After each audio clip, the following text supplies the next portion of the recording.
যে 24কে 12 দিয়ে ডিভাইড করছি, করলে আমরা 2 ঘন্টা, অর্থাৎ প্রত্যেকটা রাশি মানে পুরোপুরি 2 ঘন্টা পাই না, কারণ কিছু রাশি একদম যে সবকিছু যে 30 ডিগ্রি করে রয়েছে তা না, তাহলে কিন্তু তাদের দ্রেককান ছকটা কিন্তু চেঞ্জ হয়ে যাবে 40 মিনিটের বেশি হয়ে গেলে।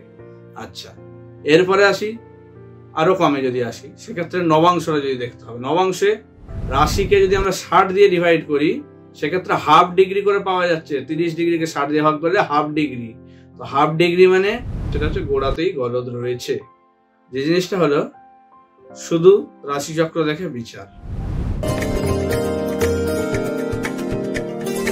নমস্কার, আমি জ্যোতিষার্ণব গৌরব। আজকে চলে এসেছি একটা নতুন টপিক নিয়ে। সেটা হলো যমজ সন্তান অথবা খুব কম টাইমের ডিফারেন্সে দুটো সন্তানের আমরা দেখি কি যে বিভিন্ন রকমের বৈশিষ্ট্য দেখা দিচ্ছে। কেউ একরকম, কেউ ভালো, আবার কেউ মানে খুব বদমাস চঞ্চল এরকম হচ্ছে। কেউ পড়াশোনায় খুব ভালো করছে, আবার কেউ পড়াশোনা একদম করতেই চাইছে না। কিংবা কেউ খুব শান্ত, কেউ আর খুব চঞ্চল। কেউ হয়তো খুব বেশি রোগে ভুগছে, আবার হয়তো কেউ হয়তো সুস্থ সবল থাকছে। বিভিন্ন রকমের প্রবলেম আমরা দেখি যে কাছাকাছি টাইমেই জন্মেছে দুজন সন্তান, কিন্তু তাদের মধ্যেও এরকম এতটা ডিফারেন্স কেন? তো সেই জিনিসটা নিয়ে আজকে আলোচনা। তো আপনারা মন দিয়ে শুনতে থাকুন।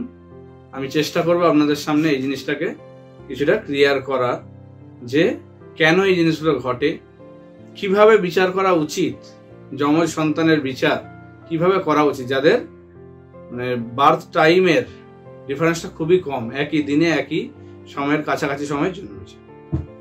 তো সেগুলোর জন্য প্রথমে আমাদের দেখতে হবে, যেটা আমরা মানে ম্যাক্সিমাম অ্যাস্ট্রোলজারের কাছে গিয়ে আর কি অনেক আমার ক্লায়েন্ট আসে। আমার এছাড়া আমি পড়াশোনার সঙ্গে যুক্ত, আমার সেখানেও একজন স্টুডেন্ট ছিল যার দেখি আর কি তারা যমজ সন্তান, কিন্তু তাদের মধ্যেও আমি দেখেছি যে মানে আকাশ পাতাল তফাৎ হয়ে যাচ্ছে তাদের নেচারের দিকে, প্রকৃতির দিকে। তারা বৈশিষ্ট্য অনুযায়ী দুজনে কিন্তু পুরো উল্টো দিকে, বিপরীত ধর্মী একদম। তো এই জিনিসগুলো কেন ঘটছে? তো সেক্ষেত্রে তাদেরও বিভিন্ন রকম তারা অ্যাস্ট্রোলজার দেখিয়েছে, রেমেডি করিয়েছে, কিছু ফল একজন পেয়েছে, কিছু ফল পায়নি, এরকম বিভিন্ন রকম হচ্ছে। তো সম্পূর্ণ ফল পাচ্ছে না, বিভিন্ন রকম প্রবলেম থেকেই যাচ্ছে। কেন? সেটার হচ্ছে ম্যাক্সিমাম যে প্রবলেমটা, সেটা হচ্ছে গোড়াতেই গলদ রয়েছে। যে জিনিসটা হলো শুধু রাশিচক্র দেখে বিচার, বা লগ্ন চার্ট যেটা আর কি আমাদের, সেই চার্ট দেখে বিচার হচ্ছে। ম্যাক্সিমাম অ্যাস্ট্রোলজারই কিন্তু এই জিনিসটাই করেন। তো এইটা করলেই কিন্তু এরকম ভুল কিন্তু ঘটবেই। এই জিনিসটা দূর করার জন্যই কিন্তু আমাদের আরো কিছু ছকের দিকে নজর দিতে হবে। সেই জিনিসগুলো হচ্ছে আমরা যেগুলো বলি যে ষড়বর্গ। তো সেই ষড়বর্গের মধ্যে যেমন এইগুলো জিনিসগুলো কিছু পড়ছে, যে ক্ষেত্র অর্থাৎ আমাদের লগ্ন চক্র, এটা হোরা, দ্রেককান, দশমাংশ, দ্বাদশাংশ, ত্রিংশাংশ, ষষ্ঠাংশ, মানে ষষ্ঠ অংশ, এটা 60 ভাগ। তো এইরকম ভাবে বিচারগুলো আরো ছক কিন্তু পাওয়া যায়। তো সেগুলোর দিকে নজর দিলেই কিন্তু এইটার যে রহস্যটা সেটা কিন্তু বোঝা যাবে। আমি কিছুটা ব্যাখ্যা করে বলি। আমাদের রবি অর্থাৎ সূর্য, সেই সূর্য এই যে রাশিচক্র 12টা যে রাশি আছে, সেই রাশিচক্রকে কি করে 24 ঘন্টায় প্রদক্ষিণ করে আসছে। তো 24 ঘন্টায় প্রদক্ষিণ করছে, ভালো কথা। তো কটা রাশি আমাদের? 12টা রাশি। তাহলে 24 ঘন্টায় যদি প্রদক্ষিণ করে, এক একটা রাশিতে কতক্ষণ ধরে সূর্যকিরণ থাকছে? না, 24কে 2 দিয়ে ডিভাইড করলে, এই 12 দিয়ে ডিভাইড করলে আমরা পাই 2, অর্থাৎ 2 ঘন্টা করে। কারণ 12টা রাশি টোটাল 24 ঘন্টা টাইম লাগছে। আমরা সিম্পল হিসাবে আমরা দেখতে পাই যে 24কে 12 দিয়ে ডিভাইড করছি, করলে আমরা 2 ঘন্টা, অর্থাৎ প্রত্যেকটা রাশি মানে পুরোপুরি 2 ঘন্টা পাই না, কারণ কিছু রাশি একদম যে সবকিছু যে 30 ডিগ্রি করে রয়েছে তা নয়, কিন্তু তাও আমি আপাতত ধরে নিচ্ছি যে 2 ঘন্টা, মানে নিয়ার অ্যাবাউট 2 ঘন্টা। এবার তার থেকে একটু কম বেশি হয়, কারণ সব রাশি যে সমানভাবে রয়েছে তা নয়, কোনোটা তেরছাভাবে রয়েছে, কোনোটা স্ট্রেট ইয়েতে রয়েছে, এইভাবে রয়েছে। তো সেক্ষেত্রে সব রাশিতে যে 30 ডিগ্রি পড়বে তা নয়, কোনোটায় 30 ডিগ্রি একটু বেশি পড়তে পারে, কোনোটায় 30 ডিগ্রি একটু কমও হতে পারে ভাগে। কারণ টোটাল 360 ডিগ্রি 12টা রাশিতে ভাগ হচ্ছে। যদি পারফেক্ট হতো তাহলে 30 ডিগ্রি করে হতো, সেক্ষেত্রে এক একটাতে 2 ঘন্টা করেই পেতাম। কিন্তু আমি এখানেও আমি ধরে নিচ্ছি 2 ঘন্টা করেই পাচ্ছি, কারণ যে ডিফারেন্সটা হয় খুবই সামান্য। ওটা মানে অতটা না ধরলেও চলবে। অবশ্যই অ্যাকুরেট ইয়ে করার জন্য ওটা ধরা দরকার, তাও আমি ব্যাপারটা বোঝানোর জন্য আপনাদেরকে বোঝাচ্ছি জিনিসটা, যে আমি ধরে নিচ্ছি আপাতত 2 ঘন্টা মানে 120 মিনিট। আচ্ছা, তাহলে এই যে রাশিচক্রের যে ব্যাপারটা আসছে, তাহলে এখানে কি প্রবলেমটা হচ্ছে, যে 120 মিনিট বা 2 ঘন্টার মধ্যে যদি কেউ জন্মাচ্ছে, তার ক্ষেত্রে কিন্তু ওই যে রাশি বা এটা কিন্তু একই থেকে যাচ্ছে, বা লগ্নটা অ্যাকচুয়ালি একই থেকে যাচ্ছে। সেটা তো ঠিক নয়, কারণ 120 মিনিটের ডিফারেন্স কিন্তু অনেকটা চেঞ্জ হয়ে যাওয়ার কথা, কিন্তু হচ্ছে না কেন? ওই জায়গাটাই আমরা রাশিচক্রটাকে দেখছি। এবার যদি আমরা অন্য ছকগুলোর দিকে দেখি, সেক্ষেত্রে ফার্স্টেই আসছে আমাদের সেটা হচ্ছে হোরা, অর্থাৎ লগ্নচক্রটাকে ক্ষেত্র বলা হয়। সেকেন্ডে যেটা আসছে সেটা হচ্ছে হোরা। হোরা হলো যে এই রাশিকে দুভাগে ভাগ করা, অর্থাৎ 15 ডিগ্রি করে ভাগে পাওয়া। সেক্ষেত্রে দেখতে হবে কে 15 ডিগ্রির আগে আছে লগ্নে, কেউ 15 ডিগ্রির পরে আছে, তো সেটাকে দেখতে হবে।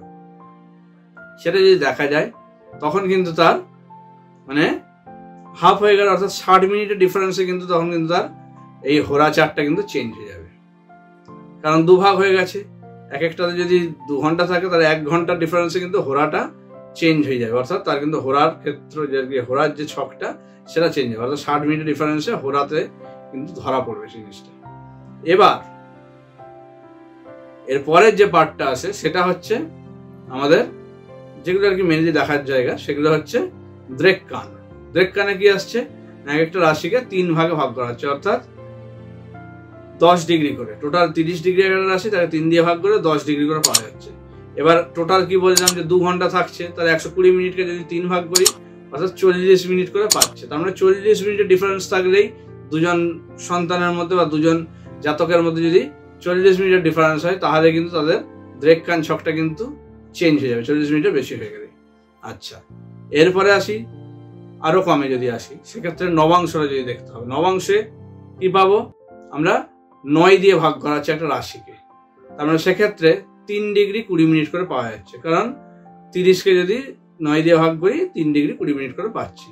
তো 3 ডিগ্রি 20 মিনিট করে যদি পাওয়া যায়, তাহলে সেক্ষেত্রে দেখা যাচ্ছে 9 ভাগ, অর্থাৎ 120 মিনিটকে 9 ভাগ যদি করি আমরা, তো সেক্ষেত্রে মোটামুটি আমাদের 13 মিনিট 20 সেকেন্ড এরকম একটা ব্যাপার চলে আসছে কিন্তু।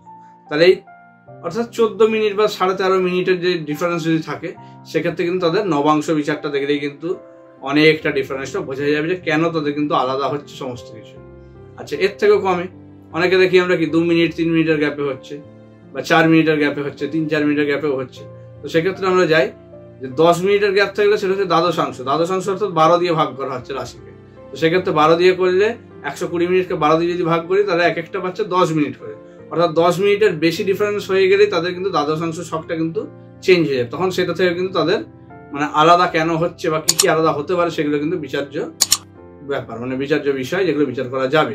তখন কিন্তু ধরা পড়বে কেন তারা ডিফারেন্সটা আসছে তাদের মধ্যে। এরপরে আসি আমি যে ত্রিংশাংশ কি হচ্ছে, 30 দিয়ে ভাগ হচ্ছে, 30 ভাগ করা হচ্ছে একটা রাশিকে, অর্থাৎ 1 ডিগ্রি করে পাচ্ছে।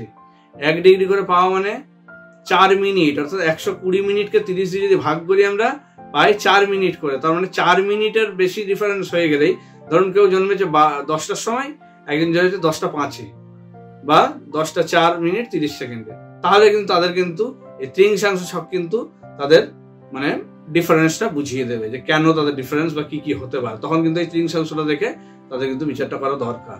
এবার আসি আরো কম, ধরুন 3 মিনিটের ডিফারেন্স, 2.5 মিনিটের ডিফারেন্স হয়ে গেছে। এর থেকে কম খুব একটা সচরাচর হয় না, কারণ একটু টাইম লাগে, তো 3 মিনিট লেগেই যায়। তো সেক্ষেত্রে যেটা দেখতে পাবো সেটা হচ্ছে ষষ্ঠাংশ, অর্থাৎ 60 দিয়ে ডিভাইড করা। একটা রাশিকে যদি আমরা 60 দিয়ে ডিভাইড করি, সেক্ষেত্রে হাফ ডিগ্রি করে পাওয়া যাচ্ছে। 30 ডিগ্রিকে 60 দিয়ে ভাগ করলে হাফ ডিগ্রি। তো হাফ ডিগ্রি মানে তার কিন্তু মানে 2 মিনিটের ডিফারেন্সে কিন্তু ছকটা কিন্তু ডিফারেন্ট হয়ে যাবে। 2 মিনিটের মধ্যে যদি তাদের 2 মিনিট পরে যদি সে জন্মায়, তাহলে কিন্তু তার ছকটা অর্থাৎ ষষ্ঠাংশ যে চারটা সেটা কিন্তু ডিফারেন্ট হয়ে যাবে। সেখান থেকে তার ভাগ্য, তার প্রকৃতি, তার কর্মস্থল, তার বৈশিষ্ট্য, এগুলো সব কিন্তু বিচার্য বিষয়। তো এইভাবে যদি বিচার করা যায়, তবেই কিন্তু দুজন যমজ সন্তানের ক্ষেত্রে ঠিকঠাক অ্যাকুরেট রেজাল্ট কিন্তু পাওয়া যাবে। আমি কিন্তু বারবার ব্যাপারটা বোঝানোর চেষ্টা করলাম, আপনারা ভালো করে শুনুন, ব্যাপারটা বুঝতে পারবেন আশা করি। যদি কোনো কোশ্চেন থাকে আপনারা কমেন্টে করতে পারেন।